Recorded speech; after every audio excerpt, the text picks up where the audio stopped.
There's been a lot of disappointing performances so far this season. From Juan Soto to Corbin Burnes, today Matt and I are firing up the worryometer and letting you know if it's time to panic yet. So lock on in and stay tuned for today's action-packed episode of Locked On Fantasy Baseball. You are Locked On Fantasy Baseball, your daily fantasy baseball podcast. Part of the Locked On Podcast Network, your team every day.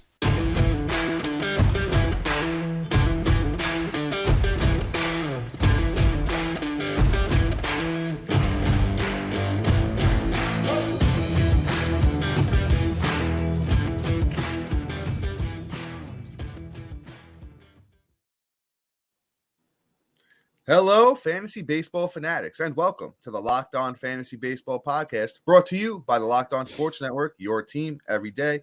As always, we're your number one source for fantasy baseball knowledge, and thank you for making us your first listen each and every day. I'm your host, Dominic Martino, here with my brother, my co-host, Matthew Arne. Yo, it's good. You can find us on all social media platforms and podcasting apps. Just search for Locked On Fantasy Baseball and we'll be there. If you're listening on a platform like Apple or Spotify that allows 5-star ratings and reviews, it helps us out if you could do that for us. Also, if you're watching on YouTube and you hit that little bell, it subscribes you to the channel. Also gives you a notification every time we drop a new video. Also, be sure to like and comment because we love to talk fantasy baseball with you. This episode is brought to you by FanDuel Sportsbook. FanDuel is the official sportsbook of Locked On. Make every moment more and visit FanDuel.com/LockedOn to get started today. As I mentioned at the top, though, Matt and I are talking about underperforming studs, firing up that worryometer, and letting you know if it's time to panic yet. And we got a bunch of good names, but there's one superstar at the top that, might be getting a little bit worried about. And Matt, who is it, my brother? It's Mr. Juan Soto. I mean, most people are probably like, but he's hitting for other counting stats, and that's right. I think there's honestly we're witnessing just a downward of just trying to get comfortable in San Diego, but we'll see what happens. My guy is having a pretty good year so far outside of the batting average, right? 39 at bats, he has 7 runs, 2 doubles, 2 bombs, 5 ribs, a stolen base, 10 walks to 8 strikeouts, batting .205. That pretty much just tells me that, honestly, he's just popping the ball high or hitting a bunch of ground balls. And I'm not really worried now. If I would have saw where the strikeouts were higher than the walks, then that just tells me Juan Soto isn't doing Juan Soto things. So my worryometer is about a 0 right now. For anybody that's, whether or not should I trade him because he still has value, listen, just don't worry about Juan Soto. Juan Soto is still going to do Juan Soto things. He's on a team that's going to be behind him and start getting on base in front of him. He's going to pick it up. It's not like he's chasing random pitches. He's still walking more than he's striking out, and I think there's more to come. I think that batting average bounces right on back. Yeah, I'm on par with you, Matt. I think, he had that little oblique issue a little bit earlier, at the end of spring training. They weren't sure if he was going to start the season on time. So I think that's a part of why, Juan Soto is a little bit slow to start. As you mentioned, Matt, the runs look pretty good. RBIs look pretty good. Bombs decent. He's chipped in a steal as well. He's walking more than he strikes out, like always for Soto. My one thing is that if he had a regular Juan Soto type year last year, I would be on par with you for the 0. But, he did struggle a little bit last year in the batting average department. He was even actually worse with the Padres last year than he was with the Nationals. So I want to say I'm at about a 3, 2.5, just a tad bit worried because, he did struggle a little bit last year. Once again, I'm talking Juan Soto here. And there is that, that lingering thought, and at least in the back of my head, and I'm sure there's a lot of fantasy owners too, is there actually something wrong with him? Is he developing a little bit of the yips in the sense of that, the kid hit, well over 300 almost every season, in his career up until last year. But there's not really any reason to be too worried yet. I still think it's the time to go out there and throw a buy low offer for Juan Soto because the rest of the stats look, pretty good besides the batting average. But, I wouldn't be too nervous. Once again, I'm about a 2.5, 3 on the old worryometer here with Mr. Juan Soto. But let's move on to our next guy, somebody that we've talked about a little bit so far this season, but today we're going to throw that deep dive in on him, and that's Mr. Bobby Witt Jr. So, Mr. Bobby Witt is still underperforming a little bit. He's picked it up a tad bit since we spoke last time, but he's still, struggling over here. So far, Bobby Witt has played 11 games, 38 at-bats, 4 runs, no doubles, 2 bombs, 4 RBIs, 2 stolen bases, and he's hitting 158 on the year.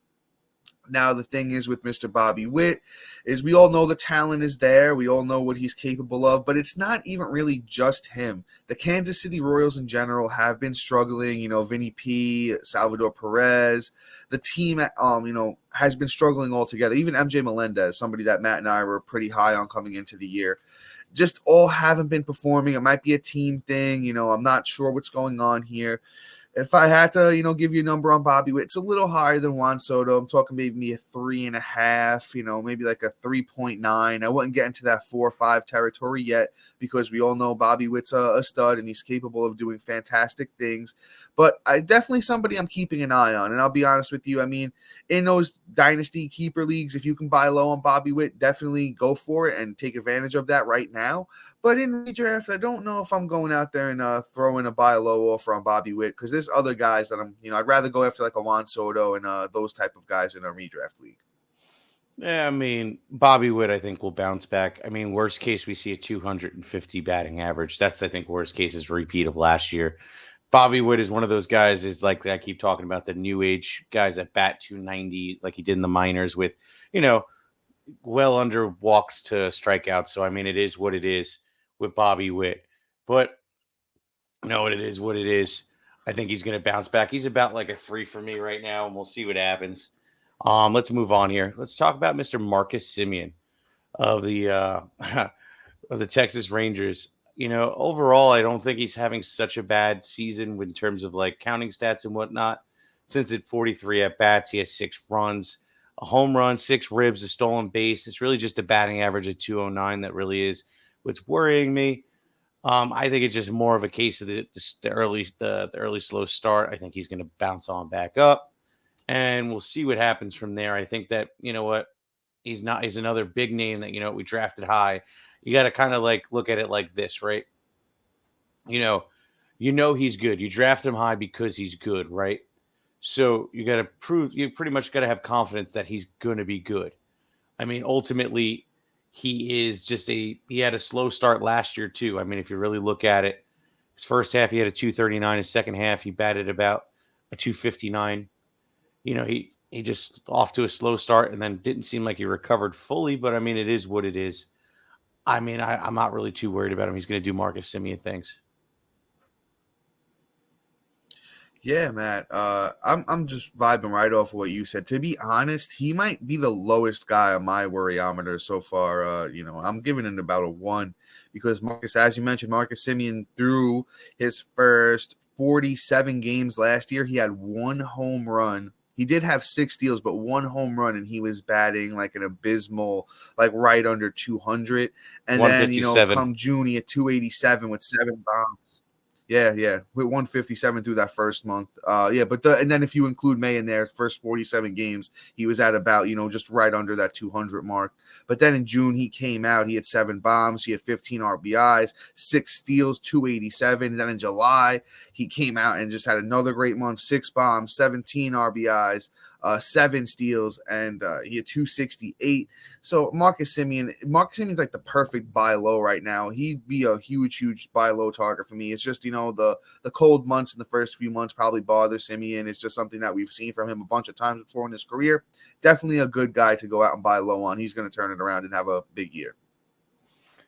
Yep. And before we move on, we talk about all our other guys we may or may not be worried about. Here at Locked On, we're super excited about our new sports betting partner, FanDuel. Grand slams, no hitters, and double plays are back. There's no better place to get it in with the MLB than FanDuel, America's #1 sports book. New customers getting no sweat first bet up to $1,000. That's bonus bets back if your first bet doesn't win. Just download FanDuel Sportsbook app. It's safe, secure, and super easy to use. Then you can wager from everything from money lines to strikeouts to home runs. Plus, FanDuel even lets you combine bets for a bigger chance at a bigger payout with a same game parlay. So don't miss your chance for your no sweat first bet up to $1,000 in bonus bets when you go to fanduel.com/lockedon. That's fanduel.com/lockedon to get started today. Make every moment more with FanDuel, the official sports betting partner of the MLB. All right. With that being said, Dom, take it away. Yeah, so we got two more bats here for you guys, and the first one is Francisco Lindor. Now, Lindor, I feel like, is another notoriously slow starter, and he's having one of those slow starts this year as well. So far in the year, Lindor's played 11 games, 37 at-bats, 6 runs, 4 doubles, a home run, 7 RBIs, 1 steal, and he's hitting .216. Now, if you look at all those counting stats, I like the 4 doubles. Some of those are going to start heading out of the park. 6 runs and 7 RBIs aren't bad. He's on that good Mets team. I think the real big point of today's episode is that it's just too early to be that panicked about anybody. I'd kind of be shocked here if we go over, a 5 here with anybody today. A lot of the guys we're talking about today are very, very good buy low targets. You go out there, you throw a nice little low ball offer on them, and you could possibly make out. This is the time of year that you should probably be making the most trades. And then as we get towards the halfway point and teams start falling out, you could make a lot of trades then too. But this is one of those prime times, specifically for Lindor. We all know what he's capable of. He had that monster bounce back year with his second year in the Mets last year. He had 26 bombs, 107 RBIs, 98 runs, 16 steals. He had 270, and he's a career 277 hitter. So I think Lindor is going to be perfectly okay. I don't know if I threw out a number, but I'm going to throw out one here now. Again, anyway, I'm about a 2 on Francisco Lindor with the worryometer today. Yes, sir. I'm right there with you, man. I don't see any reason to really doubt him. It is what it is, man. He's just going to do Lindor things come once it gets a little bit warmer. Let's talk about somebody that probably everybody was counting on this year, and that's Mr. Salvador Perez. He is looking like he is nowhere near 2021 for him, and it looks like he's having a drop-off that's continuing from 2022. In 2022, he had 445 at-bats. He had 48 runs. He had 23 doubles, a triple, 23 bombs, 76 ribbies, and he batted .254. Now, that's kind of more on pace to what he normally does over his career. 2021 was a complete outlier in batting average, along with 2020, since it's a shortened season. In 18, because he didn't play in 19, he batted .235, 268 in 2017, 247 in 16, 15, 260, 14, 260. So if you catch my drift, I think we're seeing more of a vector regression to the mean of what he is and who he is at his age 32 season. I think we're going to see more of what he did last year, the 23 bombs to 25 bombs. I think the ribbies are about the same, 76 to 80, because that seems to be his average of what he does. I think the batting average is probably going to be around that 240 to 250 range. And we paid up pretty high on him. So my worryometer for everybody who paid up for Salvador Perez is about a 6. Only because of the fact that where we had to pay for him during draft season. So what you could do is you could probably trade him at his current value, which is still pretty high because catchers really aren't going to lose too much value, especially catchers like Perez. And you could maybe trade him and flip him for a catcher and something and kind of get out of the hole and let him explode on somebody else's team and watch their team fall apart. So that's my take on Salvador Perez. Yeah, Matt, I think you're a little bit more worried about old Salvi than I am. Last year, he was dealing with that, a thumb issue for, quite a while during the season. And, he had a really bad first half. The first half of last year, played 57 games, had .211 batting average, 11 home runs, 34 RBIs. But then in the second half, he really showed us, who he is, old, Salvador Perez. In the second half, not exact split, 57 games in the second half as well, 23 runs, 12 bombs, 42 RBIs, and he hit .297. So I'm not I would once again, I'm about maybe like a 3, maybe 3.5 max, worried about Salvador Perez. He's a career 268 hitter, so I'd expect him to be around there. As Matt mentioned, I'm definitely on board. He's not going to hit those 48 bombs again like he did in 2021. But you know what? If he can give you 25 plus bombs, decent amount of RBIs. The runs department, I'm not holding out for anything crazy. If he gives you 55, 60, that's going to be fantastic. And if he hits you, 260, 270 in that range, like, he does on his career, that's about what you're going to get out of him. And he always winds up being one of the top end catchers. So, if you're struggling in the catching position right now, only thing I'd be worried about is the age. He is 33 years old. So, I would throw a very, very buy low offer towards Salvador Perez. I wouldn't be giving up nothing crazy for him. And, that's about it on the bats today. Now, we got somebody we have talked about, one of my boys. If you're familiar, I've definitely rocked his jersey a few times on the podcast, and it's my boy Corbin Burnes. Now, you probably drafted Corbin Burnes as the first starting pitcher off the board, and I can definitely see your concerns because I have some concerns about Corbin Burnes too. On the air, Mr. Burnes has 2 starts, a 9.64 ERA, 9 innings pitched, only 6 strikeouts. He's given up 10 earned runs, 5 walks, so 1.71 WHIP, and he's been pretty bad so far, and it's been disappointing to see. I will say this: the stuff still looks pretty good, the velocity looks pretty good. My biggest concern, though, when it comes to Mr. Corbin Burnes, is that he really struggled down the stretch last year too. And as I pull up those stats for you here. Okay, so now the thing was, he had a really bad August in Corbin Burnes last year. He had a 4.81 ERA across 6 starts, 33 innings, only 35 strikeouts. The whip was still pretty solid at a 1.18, but that's not best pitcher in baseball, what he was drafted as. Right now, Corbin Burnes, I don't know if he started pitching yet today as we're talking. I'm going to double check that here. But he has a start today as Matt and I are recording. If this start isn't good, my worryometer is going to go up a lot. He has not started pitching yet as we're talking here on the podcast right now. But right now I'm at about a 4. I am a little bit concerned because last year, as I mentioned, he finished, down the stretch. He stumbled to the finish line. We didn't know he has the elite stuff. It's just a little bit nerve-wracking as to where you took him. You gave up a high-end pick to get him. So I'm about a 4 on Corbin Burnes right now. If he comes out and he craps the bet again, it's moving up. But hopefully he gets things right against the Diamondbacks today. Yeah, Corbin Burnes could easily, after today, like you said, go up. And where I have him today is, before this start, probably about a 4. If this start is bad, I'm gonna be about a 7. Because that's quite a few in a row. But we'll wait and see before we overreact. But let's move on here to somebody that got lit the hell up today. And that's Mr. Aaron Nola. Aaron Nola is really starting to scare me. He gave up 5 runs today against the Marlins of all teams too. Like, it's not like just some like the Braves or something. It's the Marlins. I'm sorry. Like, all I got there is Jazz. So I'm like, Nola, what are you doing, dude? And here's the other thing. He hasn't had great starts. Against the Rangers, he had a 12 ERA, gave up quite a few runs and blew that game. Gave up 5 in 1 inning.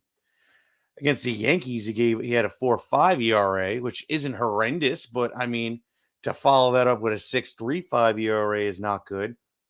I mean, my guy didn't make it out of 3 innings against the Texans, and didn't make it and only had 5.2 in today's. Like, this is not good for Aaron Nola. But here's the other thing. Here's what I want to talk about now. Besides the fact of what he's doing today, right? Last year, he kind of didn't do as hot either. To finish April, March, he had a 3.90 ERA. Then in May, he had a 3.27. Then June, 2.51. So he seems to be a slow starter, at least how it was last year. So there's still hope. I'm going to go based off of that. He's about a 4.5 for me. If he doesn't figure it out in these last 2 weeks of April, then yes, we're going to have a lot of worry about Aaron Nola. And my MVP bold pick is going to look absolutely like I need to be locked up in an insane asylum. So we'll see about Aaron Nola in these coming weeks, and let's hope he can kind of get out of it and start figuring it out moving forward. So, guys, before I give my little take here on Aaron Nola, I'm really excited by our new partner and sponsor of today's episode, the mobile game Ultimate Baseball GM. Have you ever dreamed of becoming an MLB GM and managing your own professional baseball franchise? Well, guess what? Your dream has come true. In this game, you get to manage every strategic aspect of your team, play through the season, and lead your team to glory. You're responsible for hiring the right coaches and staff to manage team finances, scouting and drafting players, and also managing those difficult personalities, navigating your franchise through free agency and all the ups and downs that come with a baseball season. Ultimate Baseball GM is completely free and playable without Wi-Fi, so you can play on the go as you want when you want. I've been absolutely hooked on this game since I downloaded it. You can compete against your friends like Matt and I have been doing, and you should definitely be doing the same with your friends. Locked On Fantasy Baseball listeners get a 100% free boost to their franchise when using the promo code Locked On in the game store. So make sure to check it out today. To download the game, just visit probaseballgm.com, scan the code, or look it up in the app stores. That's probaseballgm.com. Start your dynasty today. So let me hop in on this little Aaron Nola rant here. And, I heard somebody say this a long time ago, and it just seems to like ring true. If you go all the way back to Aaron Nola's rookie year, he has this trend of where it's good year, bad year, good year, bad year. And it's not, some of the years aren't necessarily horrible, but like, it's just funny. Because if you go to 2015, 3.59 ERA, his first year looked pretty good. Second year in 2016, 4.78 ERA. 2017, he goes back, back to 3.54. He kind of bucked the trend there for a couple of years because then in 2018, he was an all-star, 2.37 ERA monster year. But then he goes back to a bad year in 2019, 3.87, and, so on and so forth with that, with Aaron Nola. And we're back on the bad year, here. And it's just, it's ironic that it happens that way. Of course, I don't really think there's much to that. It's just funny to see. But Aaron Nola, as Matt mentioned, slow starter. I'm not super worried about him yet. It's tough to see him go out there against the Marlins and just, crap the bed like he did today. It's weird because Aaron Nola is the type of pitcher where he's rocking and rolling for, 4 or 5 innings. And then he always has that one inning where he gives up like 2 home runs and 5 runs. And he just, looks like crap. Let's just hope, he's just getting his, bearings together here and, finds a way to, be better throughout the rest of the season like we expect him to. He did have a bad spring training as well. So it's not like he went out there and he was dominating spring training and had some regression. It's just that he's most likely just going to have a slow start. He gets Cincinnati next time. I mean, it isn't Cincinnati, but if he goes out there against Cincinnati and craps the bed too, I'm really going to move him up the worryometer. Right now, it's probably similar to Corbin Burnes, where I'm at like a 4 with Nola. But, we'll see, how things look going forward here with Mr. Nola. Let's move on to our next guy, though, and that's Mad Max Scherzer. And, Mr. Max is getting a little bit up there in age, so I could see why everyone's getting a little bit worried about him. And, he hasn't been off to the best start this season. So far for Mr. Scherzer, it's 16 innings pitched, 14 Ks, a 4.41 ERA, and a 1.22 WHIP. And, as I said, he's getting a little bit older, and the shoe can kind of fall off with anybody, at that age. And, he had a bad first 2 starts against Miami and Milwaukee, but he was actually pretty good against San Diego in his last one. And Max Scherzer's last start against San Diego, 5 innings, 6 Ks, didn't give up any earned runs, and he had a 0.8 WHIP, which is very good to see. And he gets Oakland next time in Oakland. So if Scherzer doesn't go out there and have a nice little Max Scherzer start, I'd be pretty shocked. I bet you 10 Ks, no earned runs, gets the win, quality start. And, then we're all just back to like, okay, Max Scherzer is where he is. I'm going to put him at a 2.5, and it's not necessarily for performance. It's that the fact that he is older, he might get hurt. So I'm not really worried about it, the way he's going to perform. I'm a little bit more worried about the old age and the injury history here with Max Scherzer. Yeah, we'll see how he plays out. To be honest, I honestly just want to see him flop before I just give up on him, because right now I don't think we've hit in the flop I think Scherzer is somebody that you pretty much are going to ride this out because you knew by drafting him at this point, the other shoe could drop at any time. And I don't think it's now.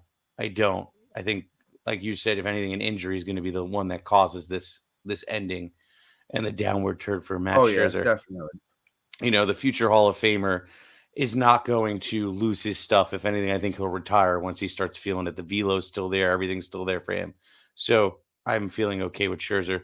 He's about a 1 for me for now. All right, let's talk about somebody else. Somebody that, are we going to wonder if they're going to be a 1-year breakout and then, have a sophomore slump or third-year slump? I have to fact check myself real quick. But third year for Manoah.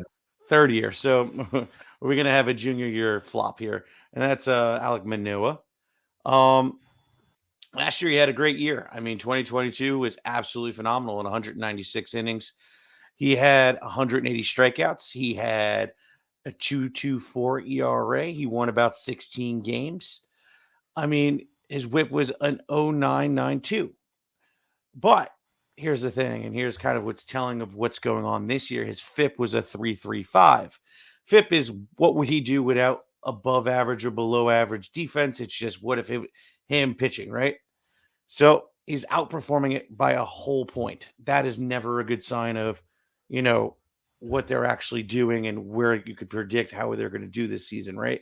Still think Manoah is a great pitcher, but him outperforming it is not surprising me what he's doing right now, because right now, too, he's outperforming it by 2. He has a 4.35 ERA on the season, and his FIP is a 6.4. A FIP is a 6.4. That's not good. Now, here's the thing. His first half versus second half last year was actually good. He did not really teeter off. He got better. Let's look at his month splits, right? His ERA in April was a 1.44. In May was 2.03, 2.56. I think towards the end of the season, he started the amount of workload was catching up to him. So this is where I'm getting a little worried. Being that, he's not performing close to his FIP, and he's not normally a slow starter. So he's about a 3 going on a 4, but if this keeps going, we're going to be at a 6, and we'll see where this brings us. Right now, I don't know if I'm even telling you to go buy low on him. I think this is a wait and see. Alek Manoah is just a hold, and do not try and trade for. Yeah, I'm on board. See, the thing is, everybody had Alek Manoah kind of high coming into this year. And the more I deep dived into him this offseason, I was kind of on the lower end. I think I had him like in the mid to low 20s, where everyone had him in like their top 15. I saw the stuff that Matt just talked about. I saw the FIP was kind of high. Once again, it's fielding independent pitching. It's an ERA indicator, so it kind of tells you where the ERA should be. And he doesn't have a long track history in the minors. It's less than 50 innings across his whole minor league career. So it was a small sample size, and I think Manoah this year, you'll see like a mid-3s ERA, maybe around a strikeout per 9 if he gets back up to it. The whip should get a lot better, to be honest with you. I'd be surprised if the whip was, any higher than like a 1.18, because, Manoah does have pretty good control. But here's the thing. He's pitching right now against the Tigers, and he's just not getting it done. Again, he's off to a rough start in this game. I'm just pulling up the stats for you guys right now to see exactly, how Mr. Manoah is performing, give you some details. So he's pitched 4 innings today. He's given up 3 earned runs, 5 walks, and it's just not looking like it's getting much better. Only 3 strikeouts in the 4 innings. I'm like Matt, not buying low on Alek Manoah. I'm kind of just letting the Alek Manoah owner sit out there, and if you get him from dirt cheap, like somebody you picked up off the waiver wire, somebody that's not a big name, yeah, sure, then go for it. But I'm not giving up any big name players for Alek Manoah. So let's move on to our last guy here, and that's Hunter Greene. And I know I was out there touting Hunter Greene, so if you paid up for him, I'm sorry. It's not looking great for Mr. Hunter Greene right now. But the stuff still looks good. He's still out there throwing gas, and he's doing his thing. He did have a good spring training, and it's only a couple of bad starts for this, the beginning of the season. So, of course, Hunter Greene's first 2 starts, 5.63 ERA, 8 innings, 13 Ks. There is 6 walks in there. He's only given up 1 bomb, which isn't horrible. The whip is, bad at 2. But I think Hunter Greene, figures this thing out. He turns the corner. He's still only 23 years old, so let's give him a little bit of time here to, get things going. For now, maybe you avoid throwing him against, the big name teams. And, if he's got a bad matchup at home, it's another reason to fade him. He does have a start tonight against Atlanta, so let's hope that goes better for him. The first start was the really bad one, though, because the one against Philly wasn't atrocious. He got lit up against, Pittsburgh, but then he went out there against the Phillies, and, he wasn't absolutely horrible. It was 2 runs, 5 hits, 3 walks over 4.2 innings. He had 5 strikeouts. I think Hunter Greene is definitely somebody I'd actually rather buy low on Hunter Greene than Alek Manoah, if I'm going to be honest with you. But I think Hunter Greene turns it around and has a, a nice little sophomore season here. Yeah, I mean, here's how I'm looking at it from for Hunter Greene, right? So it's better away than it is so far. The 2 starts he has, right? Home, he has an 8 ERA. Away, he has a 3.86. On top of that, this is this year, so I mean it's 2 starts.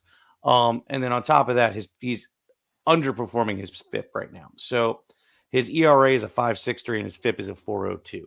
This is encouraging that, his defense isn't really playing a part, doing him justice, let's put it that way. And also neither is his home field. So, if he's away, I'm probably going to roll him out, depending on the team too in the matchup. But yeah, I think he's going to bounce on back. I'm about like a 3. If anything, like Dom said, he's a buy low candidate.